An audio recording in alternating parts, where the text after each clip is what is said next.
Hey everyone, welcome to today's guest interview where I'm talking with Jay Stevenson, a mental health coach for gay men. Jay's been featured on the BBC and also has a background as a mental health nurse. Quick disclaimer, this is just for educational purposes only. So if you do have mental health concerns, just consult your licensed providers in your area. In this conversation, you're going to hear about Jay's healing journey and the top tips that he recommends for taking back control of your mental health. Jay, welcome. Thank you so much for being here. Where are you from? What do you do? Sure. So I'm from Manchester in the UK. I've worked as a mental health nurse. I'm a registered nurse, registered mental health nurse in the UK. The last 15 years. It's in the last sort of 2 years really that I've morphed and gone into obviously coaching and still working within mental health, but effectively setting up a private practice and working with people that are sort of ready for change and eager and hungry for change. I am also nomadic, so I work and I travel a lot, which comes with its own challenges, but I love it. It's kind of something that I've been working towards for a long time. So I've recently, sort of started doing that abroad. So no longer in the UK.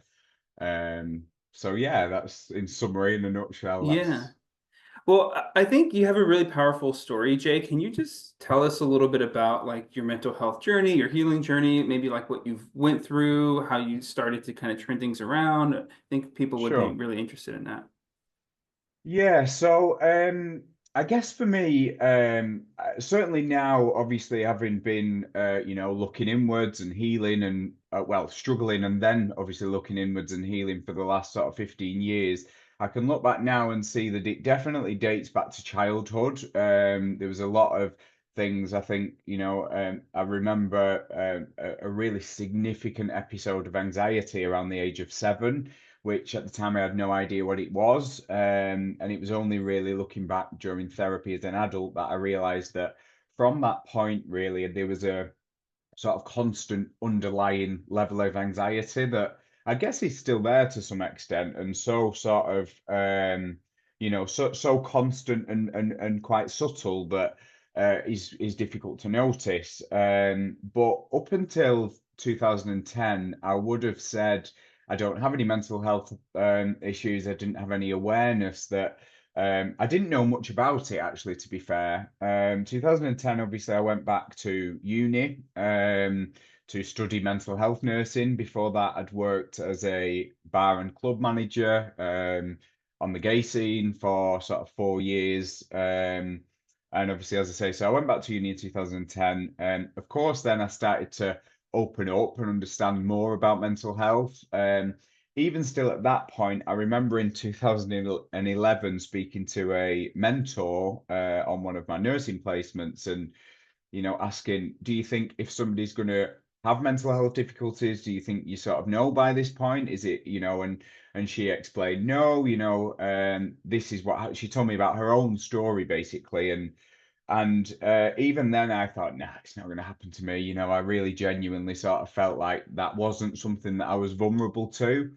And it was literally 3 years later in 2013 when I guess my brain imploded really, and I was in a incredibly dark place for around a year. And the worst part of that was sort of lasted about 2 months where I was paranoid. I was hearing things. The walls was whispering at me. I felt like people were out to get me. I basically didn't leave the apartment for sort of 6, 7 weeks apart from to go and see my parents. And it was this constant state of intense anxiety that nothing has ever really sort of compared to that period since. Um, so the aftermath of that, obviously, that was sort of the trigger point and where things obviously kind of exploded. As I say, it felt like my brain sort of imploded and everything kind of came to the surface.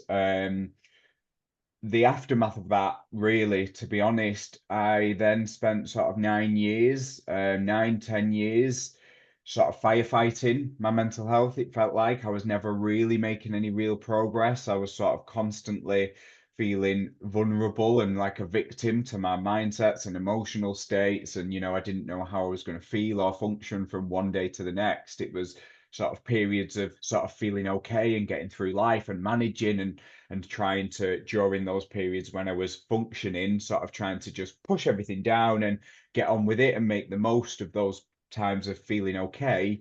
But as I say, I was constantly sort of in this cycle of sort of relapse, to functioning, relapse to functioning, never really thriving or enjoying life. Or I guess another sort of integral part to that, again, which only as the years have progressed to kind of look back and make these links. But in 2010, I really got quite heavily into the gym and exercise and sort of running and that year an eating disorder developed, and it wasn't until 2014 when, even though I was working on an eating disorder unit at the time, I had no idea the behaviors and the things that I was doing. So obviously, that, as I say, does, form an integral part to it, but and it's very, very closely linked. But in some ways, the way that I look back and see things too, they kind of ran alongside each other as well, in the way that I perceive it. So yeah, so obviously, some quite difficult experiences. But as I say, I think the worst sort of part of it was the 9 or 10 years of just firefighting, nothing really changing. And then about 3 or 4 years ago, I'd moved abroad, I was living somewhere else, and I sort of things got worse and worse again. And I got to a stage where, in terms of addiction, I was, without going into too much detail, but I was in a really bad place, and I was really not coping, and I was heavily in the throes of addiction. And it was at that point I made a decision, with conviction. I realized that what has changed for the last 10 years, nothing, I'm not making any progress. Nothing seems to be,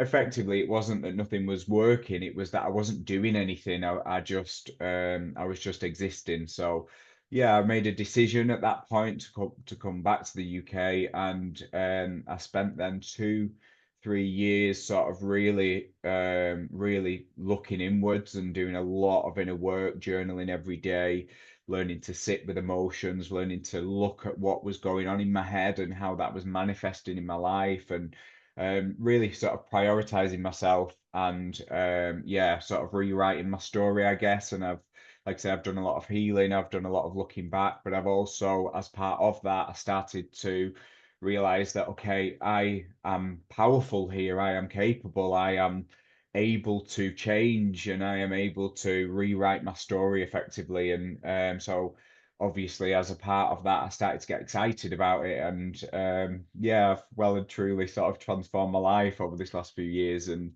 I still struggle at points. I think we all do, but I'm able to see now that there's a lesson always. There's a lesson there somewhere. And and I also feel that the sort of, the points where perhaps I'm struggling, they help to keep me grounded in some ways. I appreciate them. And I feel as though I wouldn't have the same um perception and I wouldn't see the same beauty in life that I now see everywhere if it wasn't for that darkness. So yeah, it's been a journey, but yeah, I'm beyond grateful for, the life that I'm now able to live. And as I say, it does feel like it's because of those struggles, not despite them. Um, Wow. Yeah. yeah. Jay, I think something that a lot of people will resonate with is sometimes they like work on themselves and then they're kind of disappointed that they're still experiencing some challenges, and they'll be like, well, I already worked on myself, like I should be over this by now. But you said Yeah. something where you said like even I still struggle. I think we all do. So I think that's important. And also like even if you do struggle, correct me if I'm wrong, but I imagine it's different though, how it used to be. Is that, would you Yeah, agree? Absolutely, I think and there's similarities, but there's this constant now.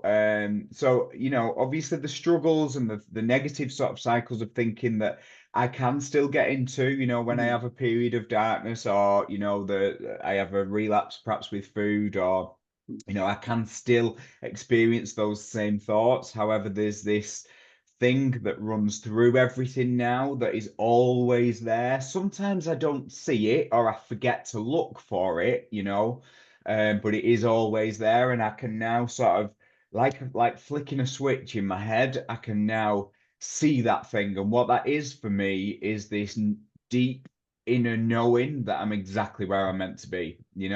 I feel as though those experiences, the past sort of 15 years, have really opened up the I guess it's a spiritual part of me really that was always there, but I didn't know either how to interpret it, and probably also didn't really know that it exists. But yeah, there's a difference now that I know I can and will get through anything, and that in those dark days that still come now and again, not very often, but that, yeah, absolutely sort of is, like I say, I can flick it like a switch, and I can tap into that feeling, and know that, okay, I might be feeling like, crap now, but that's okay. It's part of my journey, and there's a so much less resistance to what is, there's because I feel like that's one of the biggest sort of cause for pain and for suffering is we have an expectation, and there's I can't think of the right word. There's a difference basically between how we want things to be and how things are, and it's that resistance which causes the pain. So yeah, that sort of developing that new level of acceptance just absolutely, reduces the distress tenfold. Um, yeah, And it's kind of like being used to it too. Like it's familiar. Like I think of like if we use an analogy of a parent, like the new parent maybe gets really frightened by the baby crying and screaming bloody murder in the middle of the night, but yeah, then that 6 months later, like they're used to it. They're like, okay, the baby just needs to be, burped or yeah, whatever. yeah, It's yeah, kind of yeah, like that. It's like sometimes it still comes, but like even for me, honestly, like I still feel anxiety in certain times. Just for various reasons. But like for me, I yeah. have a go-to. It's like, all right, anxiety's here. Let's go Yeah, ahead, do yeah, some yeah, breath yeah, work or whatever. yeah, Yeah. yeah, yeah. And that's it. There's a difference, isn't there? Once you've gotten to that stage, there's Right. an ability to, you can feel emotions without attaching to them. You can experience thoughts without getting into a cycle of worry and a cycle of whatever that is. You can sort of detach and observe and be the observer, and know that, okay, that's okay. This is where I'm at right now, and it doesn't need to define my experience. That isn't the only part of me. I think all of us to a large degree get so sort of stuck in our heads. And I think it comes with time, the ability to do exactly what you've just described. Yeah. And It's a powerful place to be, isn't it it? is, it's different. Like it's still Yeah. hard, but like I feel like like we're experienced hikers and like yeah, the road is still hard, but like, Yeah. so Yeah. Yeah, that's exactly. analogy. Yeah. Yeah. It's a good analogy. I like that. I'll probably Yeah. use that You, myself, to be fair. Jay, you mentioned like as you were telling your story, you mentioned Mhm. that I looked inward and all of that. How did you know to do that? Was that just because of your professional experience, or like how did you know? Okay, I just got to look inward. You even mentioned Mm, like story, and you mentioned a lot of mm, advanced things. mm, How did you mm. know to do that? To be honest, so obviously, as a mental health professional, having worked in mental health services for such a long time, I'm good at what I do. I know that I'm Hmm. good at what I do. I know that I'm, very good in sort of patient care and sort of sitting with an individual, listening to them, hearing them, and then being able to help them, with just words and with what I say. I can talk the talk, but I couldn't walk the walk. So that professional Hmm. experience, of course, it's going to have had some difference. It's going to have benefited my recovery in some way, shape, or form. But I guess there's that experience and that knowledge. But what really sort of, I spent 10 years with that experience and knowledge, but wasn't able to put any of it into practice. And I think what really sort of flipped things for me in the 12 steps in recovery circles, it's called the gift of desperation. And for me, that's where I got to. Like I say, it was 2020, 2021, and I look back and thought, really what has changed here? And it was like nothing. And it was, it kind of terrified me that, okay, my life is passing me by and I really have to do something about this. I really have to make changes. So, um, yeah, I don't know. I think the answers are within us. And we can take all the advice in the world or look at this self-help, that self-help, whatever it is. And of course, those things are all helpful. And, get specialist support, get specialist help from somebody that knows somebody that's been there. Also very helpful. I don't not recommend those things, but I think actually we have to trust that the answers are within us. We don't need all the answers. We just need to know what the next step is. And sometimes or actually all the time, that's all it takes is just to know, okay. And I think a part of that is sort of learning to quieten the mind, and listen to your intuition. Like I say, I feel like the answers are within us, and so just keeping that open mind and sort of not waiting, that's the wrong word, but allowing things to come. And they do, the answers come. And I think the biggest sort of, in terms of practical thing that I did, was journaling. I would spend initially, when I really first made that decision, and when I say made a decision, I made a decision. There was no going back, and that allowed me to get excited. So I would just journal constantly, sometimes for hours and hours and hours.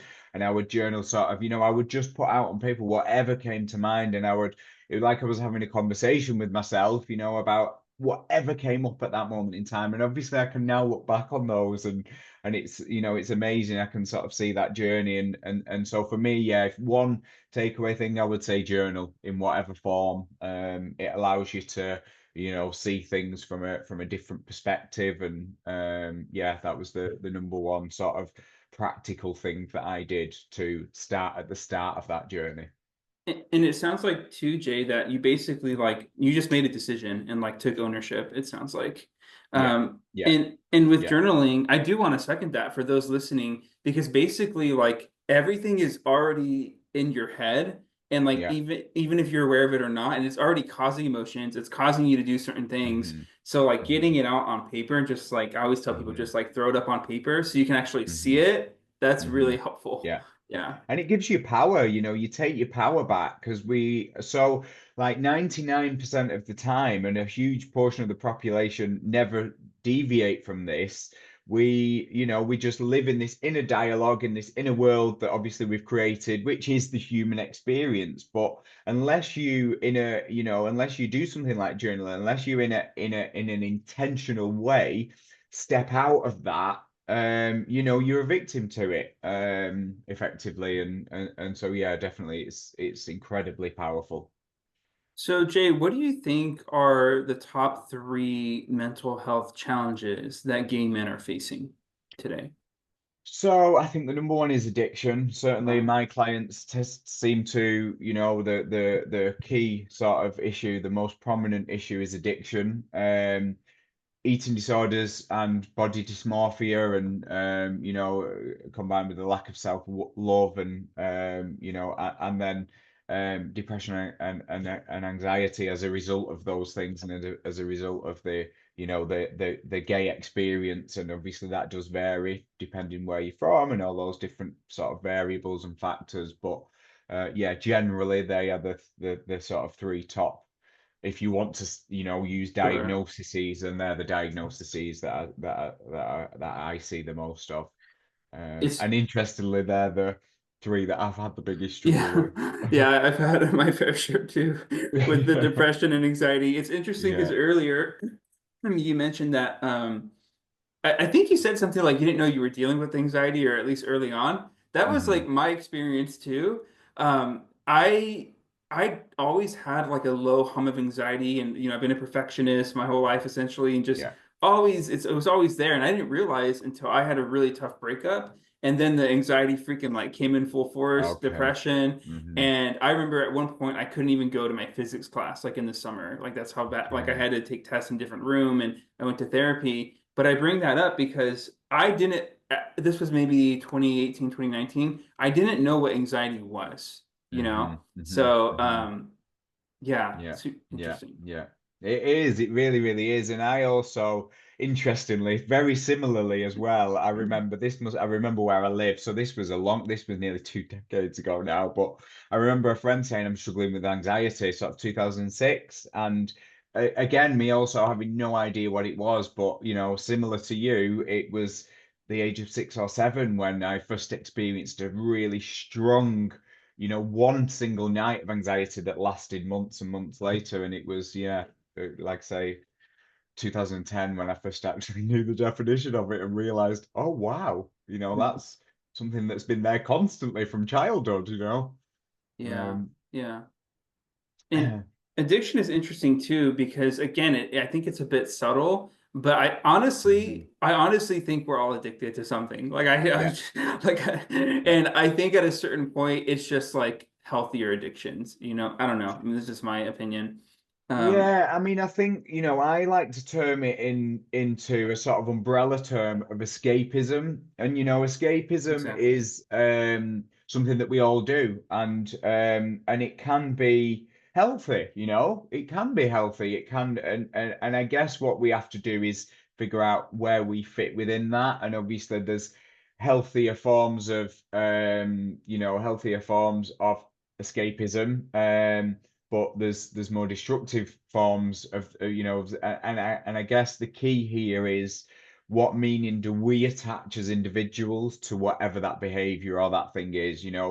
Somebody can do the exact same amount of something, but one person have a attached meaning to it that says to them this is really bad, and therefore it can take over their lives. And somebody else might be doing the same thing, the same or more, and they don't see it the problem, and therefore it's not a problem. So there's power in that as well. How we can two people can do the exact same thing and have Yeah. completely different meanings and experiences of that same thing. Yeah, that's interesting. Yeah, I was literally just thinking that as you were saying that. Like, for example, I had my aunt come visit me the other day. It was during the holidays, and she stayed with me. And she was on her phone, like in the middle of the night. I think it was New Yeah, Year. So we were up late. She was on her phone. I'm like, that's crazy. Like, I could never do yeah, that because it would keep me up. And she was yeah. out like within a minute after. Mm, And I was like, mm, if I mm. was on my phone on Instagram, it would Yeah, keep me up for hours. yeah, So yeah, yeah, it yeah, yeah. affects us differently, I think. Yeah. 100%. Yeah. Yeah, yeah, yeah, absolutely.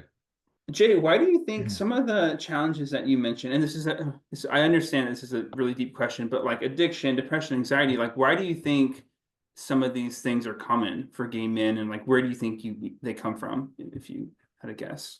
So I mean, obviously, I guess there's a huge element of, yeah, like I say, even growing up in a Western society, there is internalized Mm, homophobia that I am aware of. And I think growing up with that, again, it's quite insidious, it's quite subtle, it can be quite subtle, but there's a certain there's a certain then need and I guess there's a need for this from all communities, from as part of the human experience of acceptance and within circles. And I think that's heightened when you're of the LGBT community. I think so therefore when certainly for me in my experience, when I turned 18 and I hit the gay scene, it was like, oh wow, there's familiarity. There's I can identify with people. My experiences sort of, I could, the people are mirroring who I am to a large degree. And there's an avoidance, I guess, when it comes to substance use of ourselves. And I think that that's where it sort of stems from in terms of addiction. There's an inability to sit with who we are, and therefore we self-medicate from those problems, and we You know, again, whether it is your phone, sort of, you know, like you say, there's everyone's addicted to something in some way, shape, or form, but these escapism things are everywhere, you know, and it might not be something as destructive as a substance, but often, sadly, that is the case. And in gay communities, you know, drugs are everywhere, and I think it's very easy to sort of slip along that slope, and before you know it, it's very, very difficult to get yourself out of that place. And then that avoidance of ourselves, you know, the longer that we self-medicate or numb the feeling or the emotion, the harder it is, of course, to then face it. I think the other thing is, sadly, you know, there is a sort of toxic culture in terms of the way we look. You know, we're incredibly harsh to ourselves, but we're also incredibly harsh to each other. And there's a idealistic, you know, expectation of how we should look, and I think a lot of us attach a high level of importance to physical attributes, you know, and a high level of self-worth to physical attributes. And so effectively we are very much set up to fail, you know, given the way in which society generally is for gay people growing up, and then the way that the community is when you're then of an adult age. It's hard, you know, it's hard to not succumb to these issues and to these problems. And yeah, it takes but again, you know, it does take sort of that experience, and if you are meant to have those struggles, you are meant to have them, and you will learn from that. And I think that's the key is, you know, you might be, you know, way back in the journey, you might be in the throes of addiction, you might be in a place where you just, you know, you might be watching this and thinking, I can never overcome what I'm going through right now. I sat in that space for a long, long time, and it is possible. We're all possible. I now know that I was meant to be in that place at that time. And obviously, you know, the key is reframing those experiences and figuring out, what can I learn from this? What can I learn about myself? What is this trying to show me? What is this trying to teach me? And where is the growth? Man, that's so Um, interesting because you said I was meant to be in that place, and that kind of like hit me a bit because for me, yeah, I think the same thing for me. Like I was meant to go through what I went through because it kind of just keeps shifting me to be more authentic. Like it's like course correcting almost. yeah, exactly. And I love that. That's exactly it. That's a good way of putting it. And I've never heard that before, actually, but that's exactly it. Yeah. There's something that you have on your website, Jane. I'm just going to read it because it also struck a chord with me. It says, I truly believe that our pain and suffering is our most valuable resource. And that that struck a chord to me too, because that Yeah, one, it's a big yeah. reframe. And I'll just share a quick story for a second. I have a um, healthcare background too, but it's more so on the administration side. So I was doing like admin Okay. work for physicians.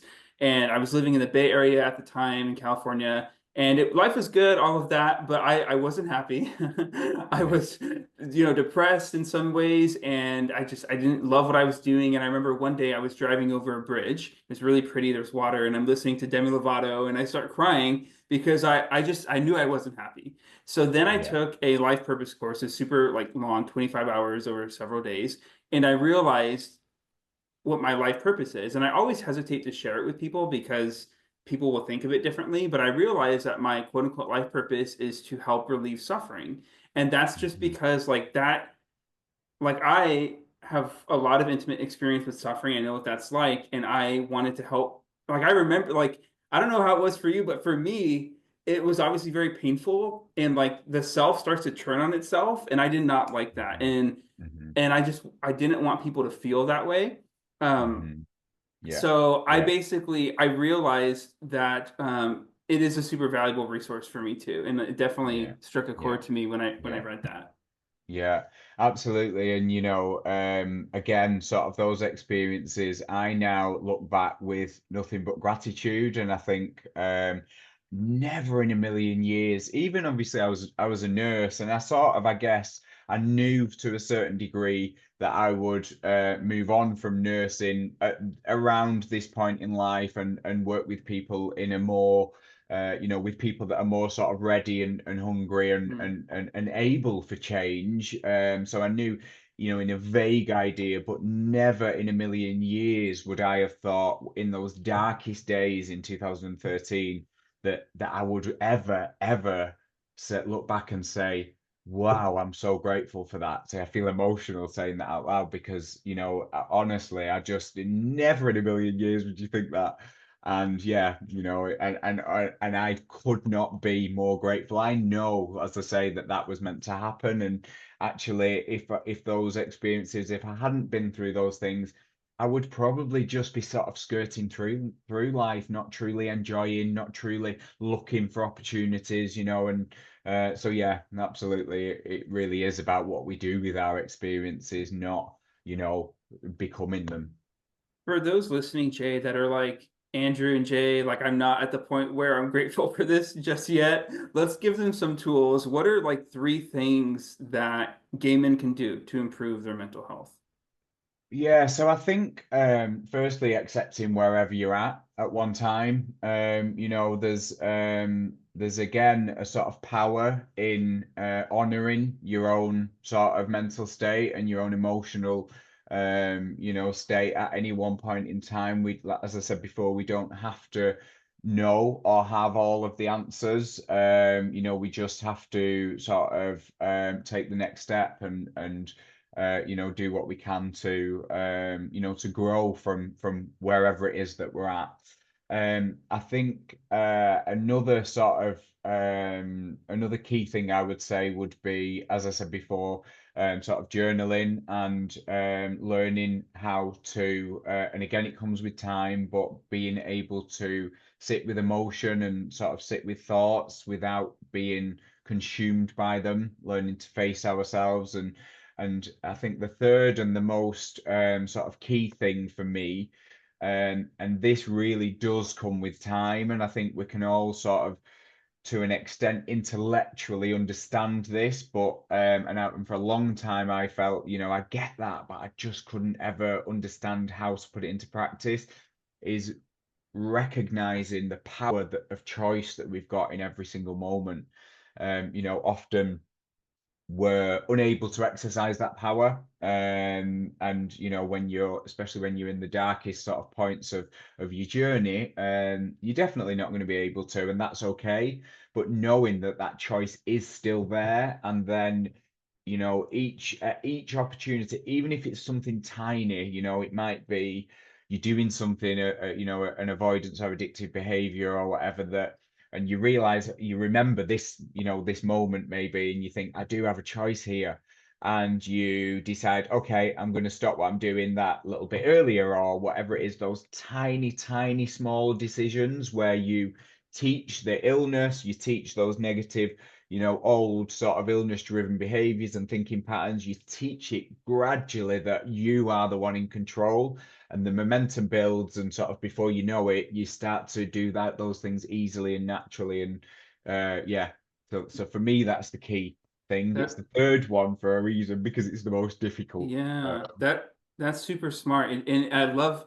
It almost sounds insignificant, but it's not because that Yeah, like I mean yeah, yeah, so the yeah, tiny decisions, the tiny small decisions where you have choice. So I'm just thinking of someone like, coming home from work or maybe it's 10 p.m. and they're gonna look on Grindr because that's what they always do, and they yeah, chat with yeah, people and they just put their phone down for a second, they brush their teeth instead. By the time they come back, yeah, they do something else. Like it's yeah, that yeah, small exactly. Yeah, over yeah, time. yeah, yeah, It yeah, because it yeah. creates space, right? And it Exactly, changes, and and those little decisions accumulate, they they really do. It accumulate. might feel so insignificant and so small, but the more that you do those things, the easier the bigger decisions come, and then the more you start to live intentionally rather than sort of in the moment and for short, Yeah. yeah, short wins, I guess. I'm gonna add three. I'm gonna say my three things as well that I think people can do to improve their mental health is very similar to yours. Number one is just like I'm allowed to feel this way. Like just Hmm. accepting and like, yeah, if I feel sad or frustrated or whatever, like I'm allowed to feel this way, number one. Yeah. Number Yeah. two, I think that people I would encourage people and invite people to stop insulting themselves. Like I see it a lot. Like as simple as sorry, like I'm so dumb, or like that's stop. Like if you Yeah. called me Yeah. dumb, we wouldn't be friends very Yeah. long. So like, Yeah. so I see it a lot with clients and stuff. So, trying to I there's this rule that I have. It's called the avocado rule. And it's basically anytime you insult yourself, you have to buy me an avocado. It was something that my Okay. my Okay. college my college I like that. housemate, yeah, my college housemate was like, Andrew, you insult yourself a lot. And I'm like, I do. He's like, yeah. And Mm, so we mm, created mm, the avocado rule. mm. And then the third thing I would say is just keep learning because I think we need a little bit of hope and like bigger perspective. Because like Hmm. I think the suffering can happen when we think like we're all in a little cave by ourselves and we're the only ones suffering. But Yeah. like, I don't know, Yeah.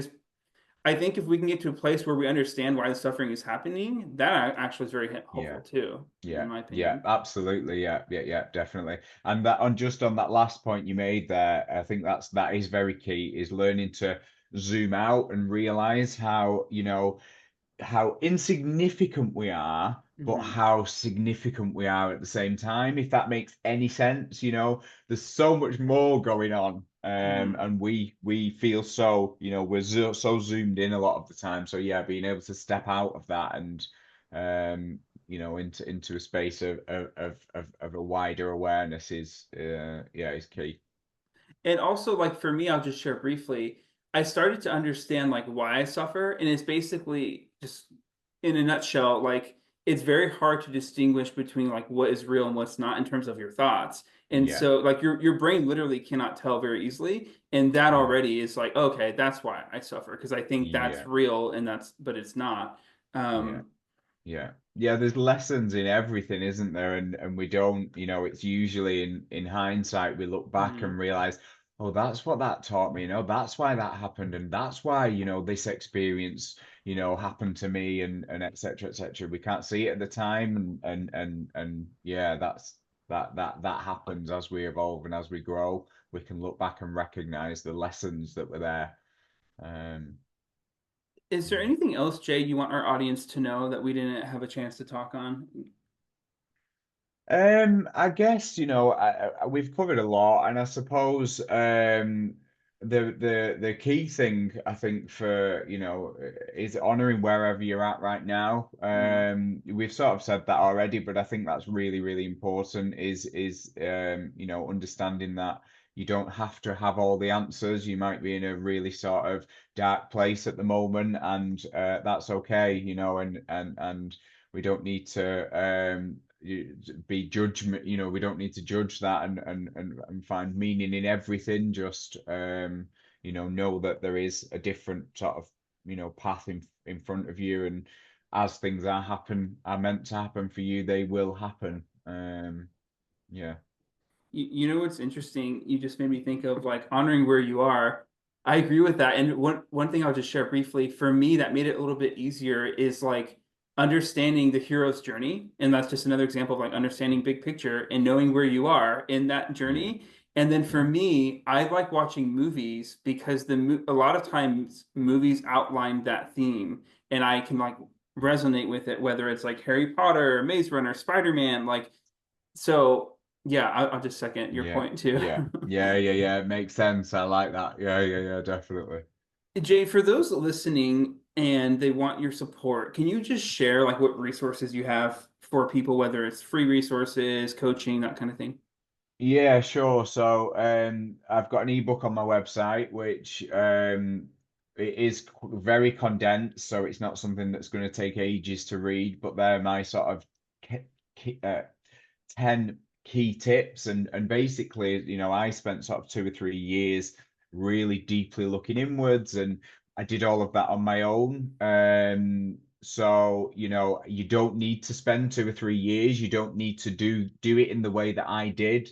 I used that experience to write the ebook, so it literally is a sort of very simple manual of what to do. And I would say the journey isn't linear. It's not straightforward. There's ups, there's downs, there's all the rest of it. So yeah, so the ebook is a really, is a really key one, a really powerful one. Take what you can from bits of it, for anybody that downloads it. Obviously follow me on social media. I'm often sharing videos and sort of things that are inspiring. And I also, I like I say, I still struggle. So I often, share, when I am struggling, and a lot of my audience sort of find the content that I share helpful. And the third thing I would say is just send me a message. I love to hear from people. So yeah, and I can, if I can support, I will. Obviously, coaching is available on my website as well. So, if anybody is interested in coaching, then please have a look at my website and book in for a discovery call. I would love to chat. Um, yeah. We'll wrap up in just a second here, Jay, but why don't let's take a second to just share some final words with our listener. And I think there's two people listening. I think there are people who are in the depths of it and is very difficult for them. And I think there's Yeah. another listener who is not necessarily in the depths of it. It's manageable. It doesn't even seem like an issue, but it still Hmm. is. Like they feel a little bit emotionally constipated. They're not incredibly happy, but they're not like suffering, Hmm. taking a Hmm. shower for Yeah. work. So can you Yeah. just kind of tune in for a second? Just share any like Hmm. final words Hmm. you have for those Hmm. two people listening. Hmm. Yeah, again, so obviously, the people that are in the throes of it, that are still in the depths of it, understanding and sort of knowing in those moments, in within the darkness, looking for that little bit of light, finding some a glimmer of something to to help you to make sense of it all, but again, not needing to always need that sensical approach, and understanding that there isn't always going to be answers in that moment, but they will come. Obviously, for the people that are sort of further forward, or as you describe it, they might have experienced that darkness, and sort of this is certainly what happened for me. Got to a place of functioning but not thriving, or maybe they haven't, been so unwell, but they're just sort of skirting through life and not truly, I think understand how powerful you are. And actually, this goes for both of those types of people, but yeah, Thank you so much, sorry. Jay. That's beautiful. Yeah, I think that's really helpful for people, and I would second a lot of that. And for those listening, I really hope that you found inspiration in a little bit of my journey and Jay's journey, and I hope that the tips that we shared were helpful. So, thanks for listening, and we'll see you next time.